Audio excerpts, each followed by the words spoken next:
Boa noite. Aqui Inês Olidê, de Bruxelas, na live Poesia em Tempo de Coronavírus.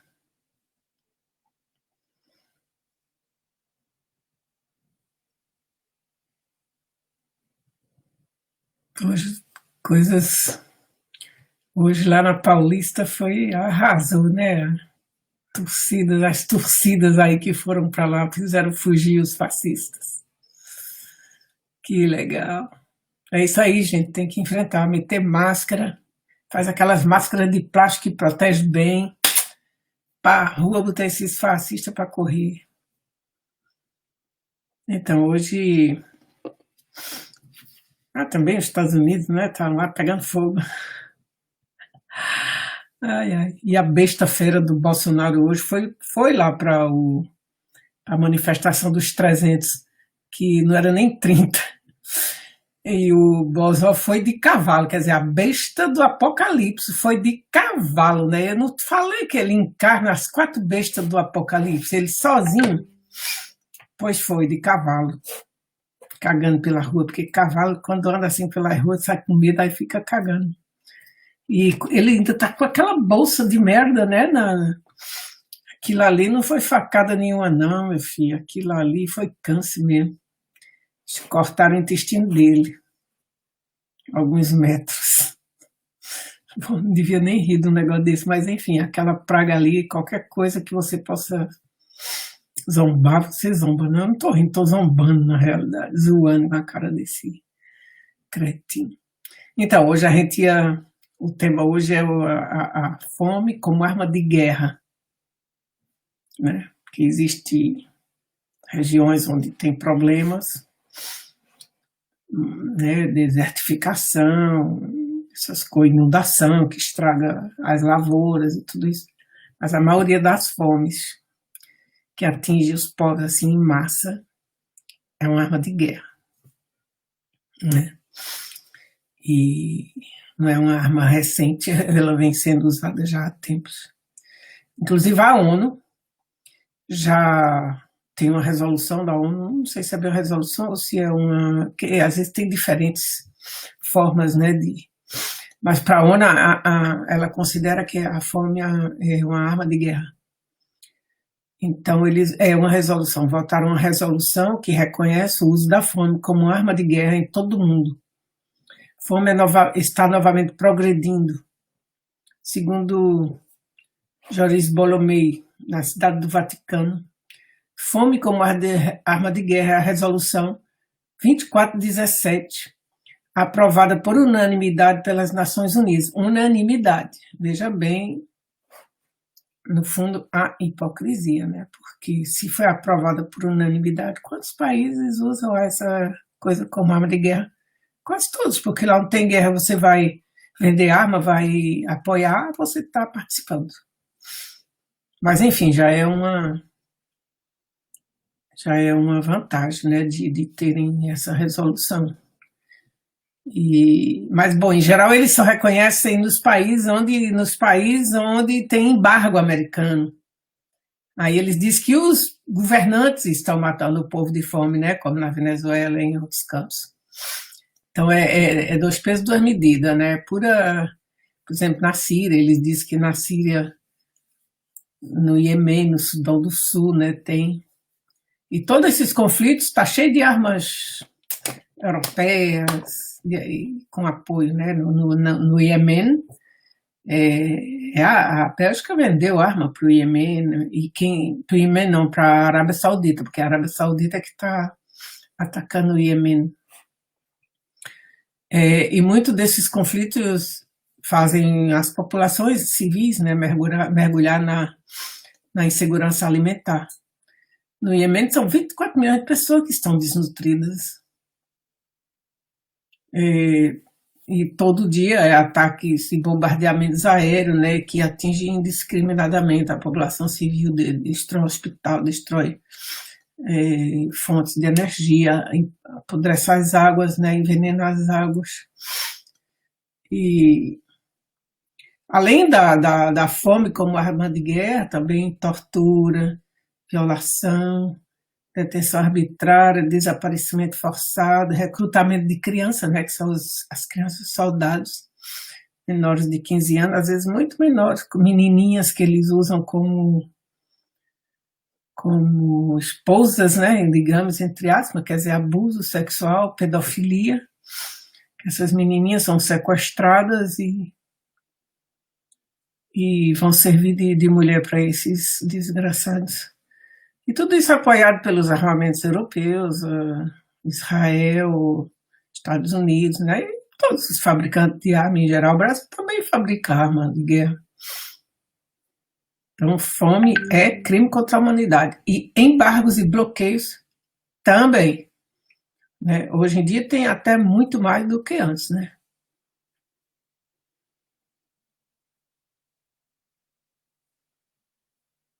Então, o que é que acontece? Eles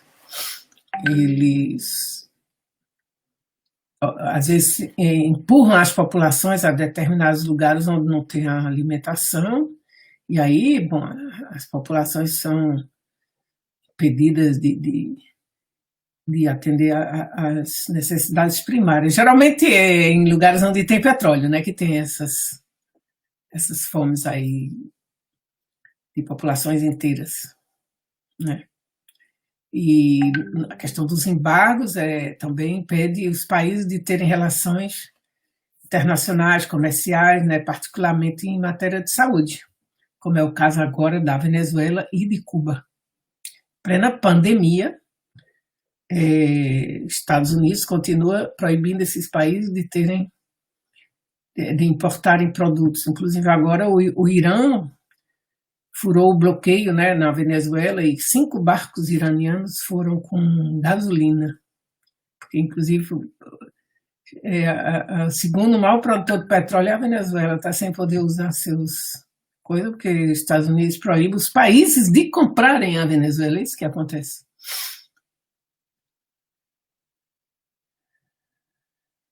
É uma violência ilegítima e ilegal, né, sobre a questão do direito internacional, né, portanto deveria ser punível, tanto os embargos como bloqueio, como e outras medidas coercitivas, né, unilaterais, todos os países deveriam decidir, mas quem é que sanciona os Estados Unidos? Eles exterminam meio mundo, eles já mataram meio mundo, ninguém faz nada.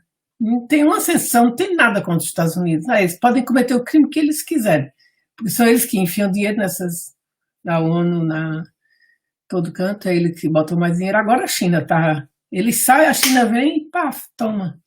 E entra, né? Eu acho pouco, que a China não ocupa tudinho. E isso aí, bom, se fala pouco dessa questão da fome. Geralmente a gente está almoçando, né? Aparece aqui na televisão, a gente fica vendo, se indigna, mas não faz grande coisa, não.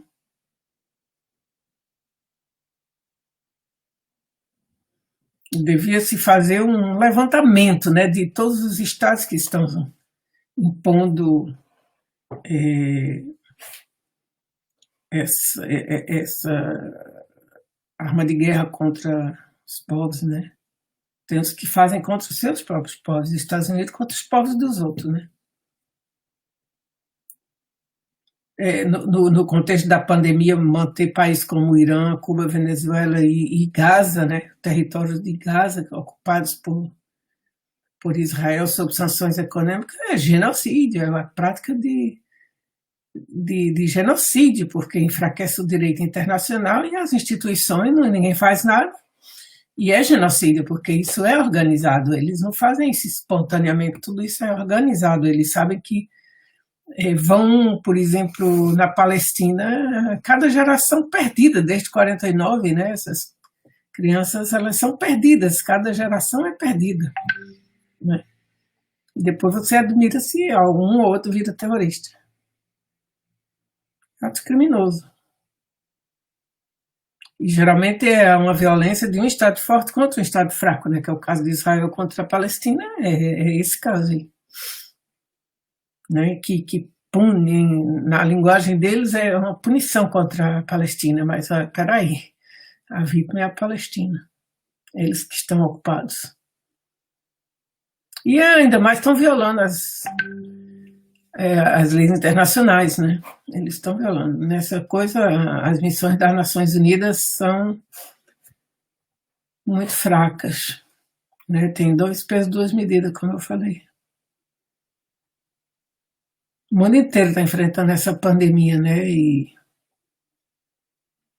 manter bloqueios é realmente contra o direito internacional e é contra a vida.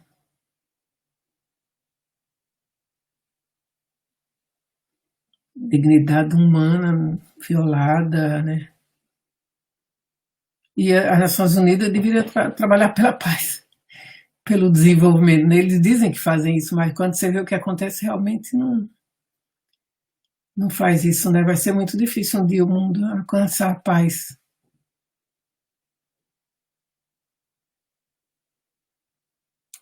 Pior é que a moral aí, né? Eles ficam fazendo com peninha, mandando dinheiro, né? Juntando ONGs, ONGs, né? Para ir ajudar.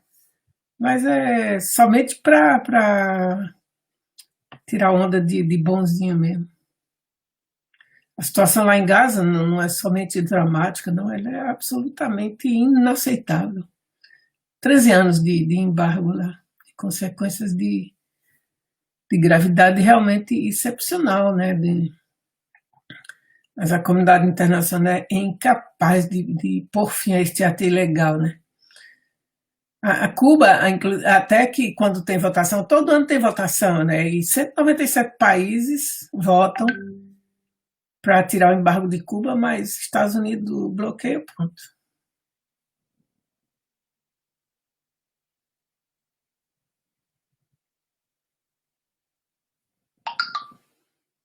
Cabe, né, aos estados e às forças progressistas, sobretudo, denunciar ao mundo, apoiar, buscar advogados internacionais, né, examinar todas as vias possíveis de ação judicial contra esses estados opressores, agressores, esses estados necropolíticos. E os estados cúmplices, né? Aí seria quase todos. No inferno do Iêmen, né, nossa, as crianças estão numa situação assim, tem também na Birmânia também, tá. Mas se a gente fizer um retorno no tempo, você vai ver que a fome como uma arma de guerra vem sendo usada desde o início do século XX, com esse nome mesmo, né? No início do século XX, por exemplo, na Namíbia, em 1904, houve um genocídio, né? Exterminaram praticamente quase todos os povos herreiros e namáquas. Foram os alemães que fizeram isso. O que é que eles fizeram? Eles jogaram o povo no deserto, empurraram eles para o deserto sem comida e sem água. Então as pessoas morreram de fome e sede. Além dos maus tratos, das torturas e dos assassinatos que houve, né? Toda a população, assim, crianças, velhos, mulheres, tudo empurrados para o deserto. Eu nunca estive na Namíbia, mas dizem que quando tem o vento levanta no deserto, lá aparecem as ossadas, ainda que ninguém nunca nem cuidou de tirar isso para botar num cemitério, né? E no Brasil, lembram as fome que tinha no Ceará, notadamente, no Brasil houve fomes terríveis, né, durante secas. Mas, enfim, lá no Brasil é homicídio por omissão, por falta de políticas públicas, né, que não investem, nunca investiram no Nordeste. Lula foi, assim, o primeiro que mandou água lá para o Nordeste. Esses planos existiam já há mais de um século. E Lula mandou água lá e com a transposição e mudou muita coisa. Eu tenho lá minha família que mora lá no sertão, que era sequíssimo, e agora dá de tudo, entendeu? Então no Ceará foi uma tragédia, houve 8 campos de concentração no Ceará, 8. Porque houve a seca de 87, né, 1887, a de 1915 e a de 1932. Tinha campos que chegavam a ter 6 mil flagelados. Foi daí que veio o nome flagelado, né, porque era um flagelo. Essas pessoas comiam 2 vezes por semana, porque era tanta gente, a comida era dada aos funcionários. Aí o povo, só quando conseguia comer, só conseguiam 2 vezes por semana. E muita gente morreu nesses campos de concentração. E, bom, teve embargos na União Soviética durante quase 90 anos. Cuba ainda tem até hoje 60 anos. Venezuela desde Chávez. Biafra foi um dos casos mais trágicos, acho que todo mundo se lembra foi a primeira fome política na África, né? Que foi na Nigéria, na Biafra. A Biafra, que era a região onde tinha petróleo, o leste da Nigéria. Eu tive até um namorado que era Igbo, da Nigéria, dessa região da Biafra. E houve aí uma tentativa de independentismo, né, da Biafra, se declarar independente. E aí deram um golpe de Estado e a outra parte não gostou. E peraí, o petróleo está aí, a gente não vai largar esse petróleo, porque era apoiado pelos europeus, né? Estados Unidos, lógico. E isso a guerra durou 2 anos, né? E acabou que a Biafra foi reduzida de novo, foi incorporada de novo à Nigéria, mas nesse interim morreram 1,5 milhão de pessoas, sobretudo muitas crianças, muitos jovens. Foi uma geração perdida na Nigéria. E a gente lembra, né, aquelas crianças esquálidas, já quase mortas, urubus ali agorando já, né? Vários países da África sofreram essas fomes assim terríveis. Mas a primeira foi em 67, na Nigéria, na Biafra. E as crianças da Biafra é o símbolo da fome que mobilizou o mundo inteiro, né? E é um espinho na boa consciência dos ocidentais, né? Essas crianças famintas, foi para o bloqueio mais, foi o bloqueio, né? A Nigéria bloqueou a outra parte, que era uma guerra. Os Igbos da Biafra, eles eram católicos, né? Então eles tinham conluio com os europeus, né? E que queriam manter a hegemonia lá na Nigéria, os ingleses, né? E então essas crianças foram as principais vítimas do conflito. E claro, daí se diz, foi rivalidade étnica. Sim, étnica e econômica por causa do petróleo, mas por trás tinha os países estrangeiros, né? Querendo manter a influência. E eu lembro o escândalo que houve na época, a Cruz Vermelha Suíça levava armas para os Igbos lá na Nigéria. Nos aviões da Cruz Vermelha, dizendo que é remédio, ajuda humanitária. Desconfia-se de ajuda humanitária. Geralmente, o bolso dos aviões estão cheios de armas, como aconteceu na Nigéria, há uns 2 anos atrás. Chegou lá, a polícia pegou um avião lá com não sei quantas toneladas de armas, acho que era 40 toneladas de armas. Para quem? Para aquele grupo lá de islamistas que estavam sequestrando mulheres, que estavam metendo bomba para tudo que é lado. Aí descobriu que era quem que estava levando essas bombas? A França. Dando arma para os islamistas. Como eles fizeram na Síria, quem criou os islamistas foi Inglaterra, Estados Unidos e França. Foi eles que criaram essa praga. E no Iêmen, né, a Arábia Saudita é apoiada pelos ocidentais. Quem vende armas aqui os belgas vendem lá para eles. E geralmente eles levam essas fomes nos países que não se dobram, né, aos americanos ou aos europeus. São sempre cúmplices, né? Então, em 2011, Luiz Inácio Lula da Silva, ele disse uma frase que ficou na história.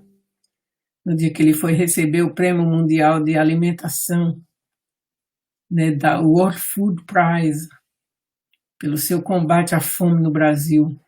Na cerimônia de entrega do prêmio, o ex-presidente falou: essa é a verdadeira guerra que todos os governantes deveriam fazer. Lutar pela vida e não pela morte. Porque a fome é uma arma de destruição massiva mais perigosa que qualquer outra arma que o mundo já inventou. Então, Lula sabia, Lula tinha consciência. Bom, Lula viajou muito, né?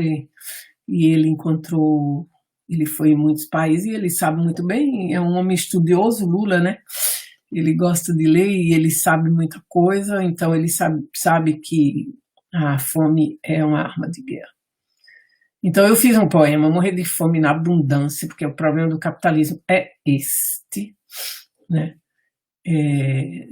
As crises do capitalismo orgânicas, endêmicas, estruturais, não é porque está faltando nada, não, é excesso de produção, entendeu? Por isso que eles andam doidos aí atrás de mercado, de derrubar os países socialistas para ter mercado, entendeu? Não é por outra coisa, não, que eles estão se lixando, que eles querem mercado, vender as bugigangas deles lá que não serve para nada, a maioria. 2 meses confinado, vocês não perceberam que não precisa comprar nada? Só comida, água, né? Coisas essenciais. Eu mesmo, eu descobri que eu tenho roupa aí que tem 40 anos, lindas. Pronto, quero mais nem saber, eu vou passar um bom tempo sem comprar nadinha. Eu ia dizer um palavrão, mas não digo não. Vou ficar aí um tempão sem comprar nada, não precisa, tem um sapato pra caramba. Não precisa não. Só comida mesmo e livro, de vez em quando, né? Ainda mais que eu compro livro em sebo, eu não gasto mais com livro novo. Tem que ser muito, muito interessante para que eu compre um livro novo. Eu compro no sebo, porque aqui o povo lê e vende imediatamente no sebo. Então você tem coisas muito recentes. Já achei cada preciosidade aqui, inclusive livro brasileiro aqui, incríveis que eu achei aqui no sebo. Tem um sebo aqui em frente da minha casa. Bom pra caramba. Aí vem quando eu vou lá, eu compro mais poesia agora, né? Então eu só compro comida, água e livro do sebo. Não precisa, não precisa. Quando eu penso, cheguei na rua aí com desconfinamento, ruas cheias de gente fazendo fila para comprar bugiganga nas lojas baratas. Então, morrer de fome na abundância. Pobreza é crime contra a humanidade, contra a vida. É uma construção inventada por uns poucos desgraçados para dominar os povos e, assim, escravizá-los, esmagá-los economicamente, enganá-los político-ideologicamente, ameaçá-los cultural e socialmente, a fim de manter seus privilégios. A fome como arma de guerra é a exploração de uma classe por outra classe. Aquela classe minúscula, abastada, pilhadora do Estado, é saqueadora, pilhar em francês vem a ser que saquear, defendida por abestados. A fome como arma de guerra não é coisa de Deus, e menos ainda do diabo. É coisa dessa classe, é 1% do mundo que se autodenominou elite, mas é a raspa do tacho da escória da humanidade, um lixo irreciclável. A classe de abastado, defendida por abestados, determina sua vida, seu destino, sua morte, quanto você vai ganhar, quanto você vai perder, é a dona do baralho. Você que vai por caralho. Esta classe minoritária quer parar o povão, o estado mínimo para ela, o estado máximo, sobretudo em épocas de crise, quando mamam para salvar-se. Essa classe mínima resolve as crises com guerra e manda os filhos dos pobres se matarem por eles, enquanto seus filhos se formam, se entancam em Harvard e herdam a trajetória de pais e filhos, de filhos a pais, transtornando a vida em círculos viciados, mais que infernais.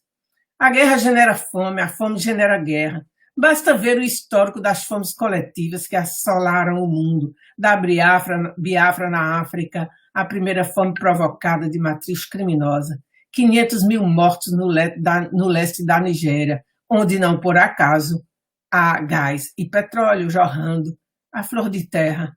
Muitos países participaram da propaganda que mostrava o extermínio dos independentistas, quando já cadáveres sem vida que o valha.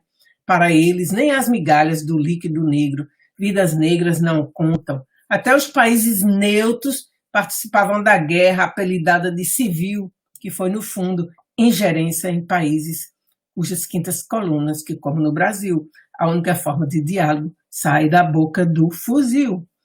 A fome como propaganda de guerra, os terroristas a utilizam, mas os estados democráticos, por trás, cinicamente, armam e financiam. Os bandos exterminadores, a política é a do quanto pior, melhor. O importante é vender arma, instaurar o caos, o estupro, a morte, a fim de aterrorizar as populações civis que vivem nos arredores dos poços de petróleo e gás. A mais contundente hipocrisia declaram que é para levar os direitos humanos aos que ainda não sabem o que é democracia.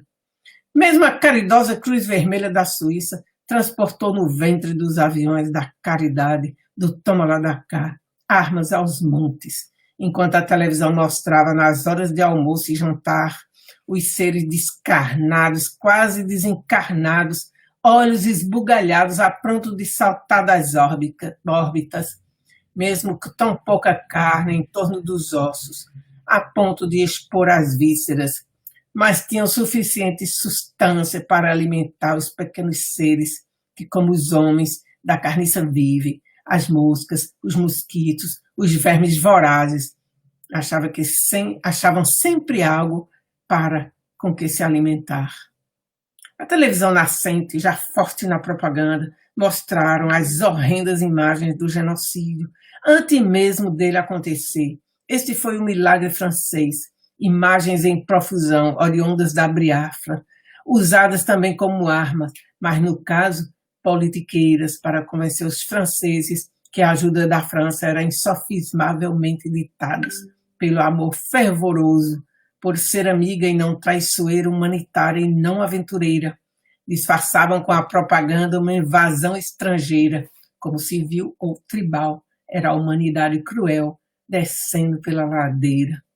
Os povos desses países que apoiavam ditadores pouco se importavam com as vítimas, mas fingiam que se dizia na época, mas se soubessem diriam, somos todos Biafrança, Suíça-África, e quem sabe, até acreditaríamos em tanta bondade se não houvesse por trás dos conflitos eles, os Estados Unidos, a Inglaterra, a França, todos muito bem unidos. Quando se trata de saquear, se fingem de democracia, mas no fundo jogam os países na miséria, mortos de fome, sem misericórdia. São sempre os mesmos países que há séculos fazem crer que dão com uma mão aos ingênuos, aos desavisados, mas na verdade retiram o que podem com a outra.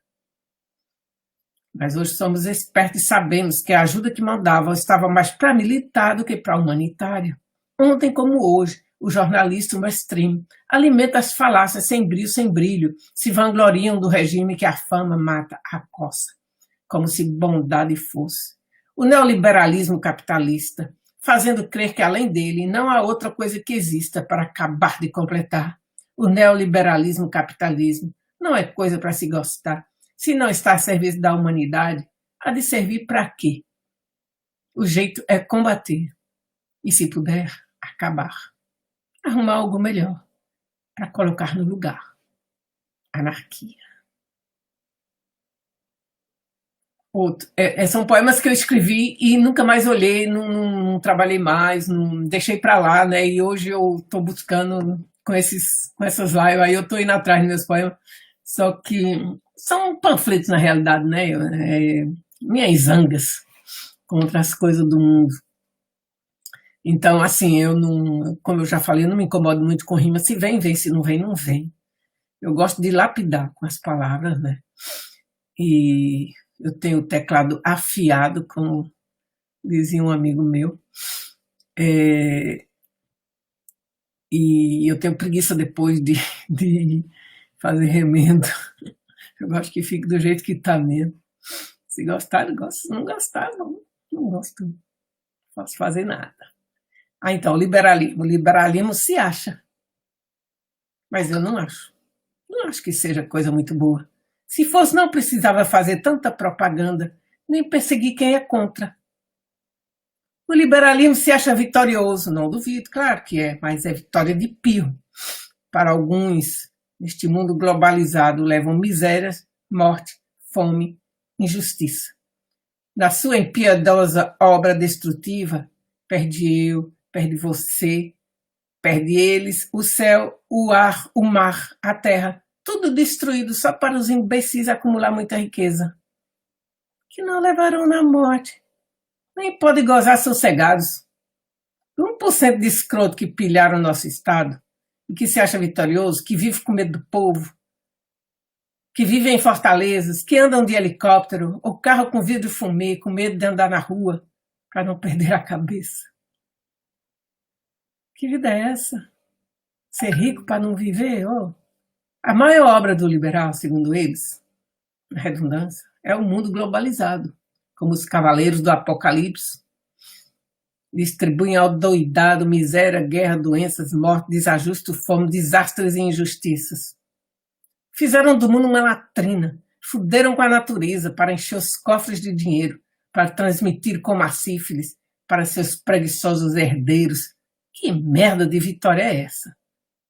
O liberalismo é vitorioso, mas pagamos todos o triste preço na sua infinita maldade. É vitória capenganto, do jeito que a coisa anda, mas também ser derrotado. Os liberais arrogantes afirmam que o comunismo desapareceu, sumiu da terra, mas que delírio. E para que tanto medo? De tanto que tanto falam, continuam em suas mentes, nas nossas, na sua, na minha, alimentando sonhos e utopias. E muita gente acredita que um dia voltará. Não o comunismo desviado, que agiu do mesmo modo que o capitalismo desvairado, mas aquele que sonhamos, que as riquezas compartilha, bota o pão na mesa dos pobres, divide as riquezas dos ricos, mal adquiridas, né? Porque saqueadas, leva a vida e as alegrias, aumenta a sabedoria, a educação, a saúde, e leva o povo a pensar em outros modos de vida. Nisso não tem quem duvide. Este sim eu quero ver. Pode renascer das cinzas, pois não tem nada a perder. É certo, diz a sabedoria popular. É quem não tem nada a perder, só vai poder ganhar. Como disse Badiou, o filósofo genial, de derrota em derrota, vamos à luta até a vitória final. Agora, para terminar, um poeminha curto de Mário Quintana. Cego é aquele que não vê seu próximo morrer de frio, de fome e de miséria. Surdo é aquele que não tem tempo de ouvir um desabafo de um amigo ou o apelo de um irmão. Somos 70%. Vamos vencer essa guerra, gente. Não nem dar um tiro, não vai dar um tiro. Talvez porrada, né? Esses fascistas são atrevidos, mas são poucos. Eles se acham, mas eu não acho. Boa noite, até amanhã. Anarquia.